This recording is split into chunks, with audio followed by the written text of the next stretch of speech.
اعوذ باللہ من الشیطان الرجیم بسم اللہ الرحمن الرحیم رب اشرح لی صدری ویسر لی امری واحلل عقدۃ من لسانی یفقہوا قولی ربی یسر ولا تعسر وتمم بالخیر۔ انشاءاللہ آج ہم لوگ شروع کریں گے سورہ عبسہ۔ اس کی پہلے ہم اس کا ترجمہ کرتے ہیں، انشاءاللہ پھر اس کی تفصیل کی طرف آتے ہیں۔ آیت نمبر 1 اس کی آپ دیکھ لیں۔ عبسہ، عبسہ کا مطلب ہوتا ہے کہ شروع ہونا، یعنی کہ ناگواری کا اظہار کرنا، تھوڑا سا، بہت زیادہ نہیں، لیکن اس میں جیسے کچھ اس میں یہ بھی کہتے ہیں کہ جیسے آپ کے فور ہیڈ کے اوپر تھوڑی سی نہیں غصے سے آ جاتی، ایک دم ایسے اظہار ہوتا ہے تھوڑا سا، تو ماتھے پہ تھوڑا سا وہ آ جاتے ہیں، ماتھے پہ بل آ جانے، بالکل۔ تو وہ آبسا وہ ہو جاتا ہے شروع ہونا، ناگواری ہونا۔ وا اور تولا، تولا جو ہوتا ہے اس کا مطلب ہوتا ہے منہ پھیر لینا۔ ان کے جا آیا ہو، جا اہو آیا ان کے پاس، کیونکہ یہ ضمیر ہے اینڈ پہ۔ جا کا مطلب ہوتا ہے آنا، ہوئے اینڈ پہ، تو اس کا مطلب آیا ان کے پاس۔ الاعمی، اعمیٰ کہتے ہیں اندھے کو، نابینا۔ وما اور کیا، یدری کا خبر دے آپ کو، یدری کا ہم کافی دفعہ پڑھ چکے ہیں، یدری خبر دے کا آپ کو، لعلہ شاید کہ وہ، یزکا پاکیزگی حاصل کر لیتا، او یا یذکرو نصیحت، فتنفعہ اس میں آپ دیکھیں 3 ہے، پہلے فا ہے، فا کا مطلب ہے پس، نفع نفع دیتا، ہو اس کو، الذکر نصیحت کرنا یا سمجھانا، اما لیکن، من جو، استغنا بے پرواہ ہے، فانت فا پس، انتا آپ، لہو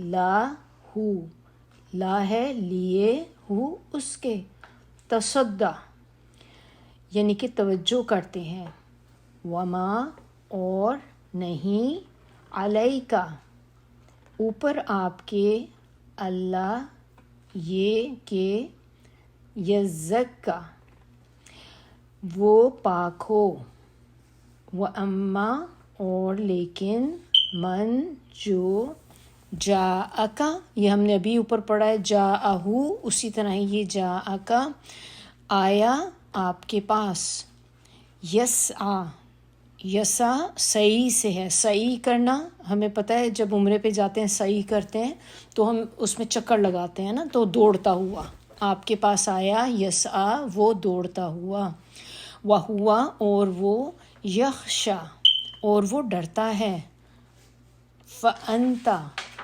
پس آپ، انہو اس سے، تلہا بے رخی کرتے ہیں، کلا ہرگز نہیں، کلا جب بھی کبھی آئے گا اس کا مطلب ہمیشہ یہی ہوگا، ہرگز نہیں۔ تو یہ آپ نے ایک دفعہ یاد کر لیں، اس کا اور کوئی معنی نہیں ہے، جب بھی کہیں لکھا آئے گا تو آپ آنکھیں بند کر کے لکھ سکتے ہیں، ہرگز نہیں، کلا ہرگز نہیں، انہا بے شک وہ، تذکرہ ایک نصیحت ہے، فمن پس جو، یہ بھی 2 سے مل کے بنا ہے، فا اور من، پس جو، شاء چاہے، ذکرہ پڑھے، اس کی اینڈ پہ دیکھیں، ذکرہ کی اینڈ پہ ہا ہے، ہا کے اوپر پیش ہے، ذکرہ ہو پڑھے اس کو، ضمیر ہے یہ، فی میں، صحفن، اب صحفن ہم بہت دفعہ پڑھ چکے ہیں، صحفن کہتے ہیں صحیفوں کو، ورقوں کو، صفحے جو ہوتے ہیں، اسکرول ہوتی ہے، مکرمتن یعنی کہ عزت والے، مرفوعاتن مرفوع رفع سے ہے، رفع کا مطلب بلند، بلند مقام، مطہرہ پاکیزہ، طاہرہ جو نام ہے وہ بھی اسی سے ہی بنا ہے، مطہرہ طاہرہ، یہ ایک ہی روٹ ورڈ ہے، بِأَیْدِی ہاتھوں میں،